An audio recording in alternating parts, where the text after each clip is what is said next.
Hello guys, welcome to Suman talks. అయితే మరి SSMB 29 so ఎంత ఫాస్ట్‌గా అవుతుందంటే రాజమౌళి గారి నుంచి ఇదైతే ఎక్స్‌పెక్ట్ చేయలేదన్నమాట. ఎందుకు అంటే ఆల్రెడీ ఒడిస్సాలో మనకి ఒక షూటింగ్ షెడ్యూల్ కంప్లీట్ అయిపోయింది. ఇప్పుడు రెండోది మహేష్ బాబు గారు లేకుండా కొన్ని ఎపిసోడ్స్ అయితే జరుగుతున్నాయి. సో అది కూడా ఇప్పుడు దగ్గరలోనే హైదరాబాద్‌లో ఒక సెట్ వేసి అక్కడ షూటింగ్ అయితే జరుగుతుందన్నమాట. సో అందులో ప్రెజెంట్ రిమైనింగ్ క్యాస్ట్ ఉన్నారు కదా! సో పృథ్వీరాజ్ గారు వీళ్ళందరూ కూడా పార్టిసిపేట్ చేయడం జరుగుతుంది. సో అంతా ఓకే. బట్ రీసెంట్‌గా అయితే మహేష్ బాబు గారు ఒక యాక్షన్ డైరెక్టర్‌తో కొంచెం డిస్కషన్ చేస్తున్న పిక్స్ అయితే బయటకొచ్చినాయి. అందులో చూసుకుంటే బాబు మొత్తం లుక్ అంతా కూడా ఫుల్ బేడ్ పెట్టుకొని లాంగ్ హెయిర్‌తో చాలా స్టైలిష్‌గా ఉన్నాడనమాట. ఇప్పటివరకు మనం ఏం చూసాం, సో కంప్లీట్‌గా క్లాస్ లుక్స్ చూసాం. సో ట్రిమ్డ్ బీడీ అంతా చూసాం. బట్ ఈసారి మరి ఏం చెప్పి కన్విన్స్ చేసాడో తెలీదు గానీ, రాజమౌళి అయితే ఒక మాయ చేసాడనే చెప్పుకోవచ్చు.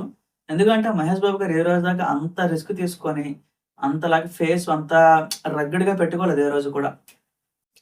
అలాంటిది మరి ఈ సినిమా కోసం మరి ఏ క్యారెక్టర్ అసలేంటి తెలీదు, బయటకి రాలేదు.